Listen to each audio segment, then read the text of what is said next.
ইচ্ছাকৃতভাবে খোঁজাখুঁজি করতে চায় যাতে রিয়েক্ট করা হয়। আইনের হাতে তুলে দিলাম, আপনাদের সামনে আইনের হাতে তুলে দিলাম। আইন কতটুকু করতে পারছে আমাদের বিচার? রাকসুর তহবিল থেকে টাকা গেছে, কিন্তু হিসেব আসেনি। সাধারণ সম্পাদক সালাউদ্দিন আম্মারের নামে উত্তোলন করা 23,88,000 টাকার মধ্যে 18,39,000 টাকারই নেই কোনো বিল ভাউচার। অর্থাৎ উত্তোলন করা অর্থের প্রায় 77% হিসেব এখনও অমিল।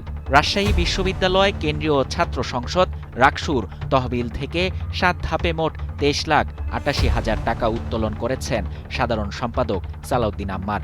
এর মধ্যে মাত্র 5,49,000 টাকার বিল ভাউচার জমা পড়েছে। বাকি 18,39,000 টাকার কোনো হিসেব এখনও নথিতে নেই। নথি বলছে, গত 15 জানুয়ারি ভর্তি পরীক্ষায় বুথ স্থাপনের জন্য নেওয়া হয় 3,02,000 টাকা। 27 জানুয়ারি রাকসু সদস্যদের জানুয়ারি মাসের বাজেট বাবদ উত্তোলন করা হয় 13,77,000 টাকা। আর 13 এপ্রিল দাপ্তরিক খরচের জন্য নেওয়া হয় আরও 1,60,000 টাকা। এই 3 ধাপের পুরো 18,39,000 টাকারই বিল ভাউচার জমা হয়নি। জিএস সালাউদ্দিন আম্মারের দাবি, ভর্তি পরীক্ষার বুথ স্থাপনের সময় ভ্যাটসহ ব্যয়ের হিসেব সমন্বয় করতে সমস্যা হয়েছে। আর 13,77,000 টাকার মধ্যে বিজ্ঞান ও প্রযুক্তি বিষয়ক সম্পাদকের হিসেব না পাওয়ায় তা জমা দেওয়া হয়নি। যদিও অন্য একটি অর্থের হিসেব জমা দেওয়া হয়েছে বলেও জানান তিনি।